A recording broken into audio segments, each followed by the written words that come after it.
bibingka, leche flan at iba pa. Ilan lamang yan sa mga madalas na pilahan tuwing simbang gabi o sa mga handaan, lalo na tuwing Noche Buena. Pero paano kung ang paboritong panghimagas, ginawang donut?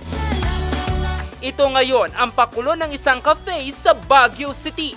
Ang kanilang mga flavor kasi, iba't ibang Filipino delicacy sa street food, gaya ng bibingka, choknat, latik, ubi halaya at iba pa.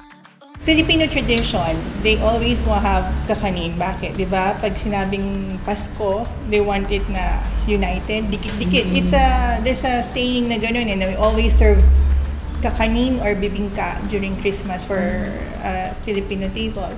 So, the old people and the young people get to experience or get to enjoy it in different things. Heavy, it's chewy, it's gooey. So, tapos, and then, we match it with the flavor ng mga kakanin natin. Like yung mga local desserts. Ang donut, gawang mismo sa malagkit na bigas, iginiling, minasa, iprinito, tsaka personalize sa lalagyan ng sariling flavor. Kwatili! Isa lamang yung alam kong bibingka at ito yung madalas pang pilahan tuwing simbang gabi. Pero akalain mo ba na ang hawak ko ngayon ay isa ring uri ng bibingka? Pero isang klase ng donut. Tara, tikman natin.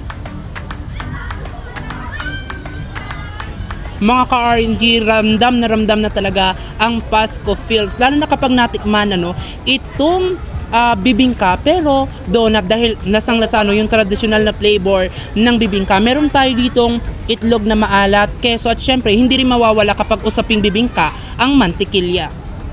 Sarap! At dahil ilang araw na lang Pasko na, i-share natin ang blessing sa ating mga ka-RNG, presenting the latik at ensaymada flavor. Di ba nga dahil millennial ako tapos mahilig akong nagkakakain ng mga ganito tuwing December. Naalala ko yung maglalakad ka sa church. Tapos makikita mo yung puto bumbong, kasaba. Tapos ito, kakaiba. Social sa tignan, pero may Pinoy kick siya.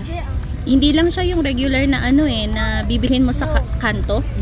Ito yung kapag kinain mo siya, I'm 5 years old again.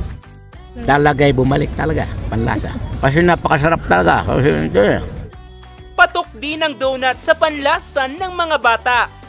This tastes really good. I really like how it tastes. It's not the really thick one that just gets stuck in your tongue. And the nut in here and the peanuts in here, I don't know what kind of nut is that, but it tastes good. For the Christmas, we should always appreciate those little things para everyone will be happy. Sa halagang 60 to 70 pesos kada piraso at 350 pesos para sa 6 na flavor, maaari na raw na ma-enjoy ang kakanin donut ngayong holiday season. Jose Robert Inventor para sa Luzon Headline!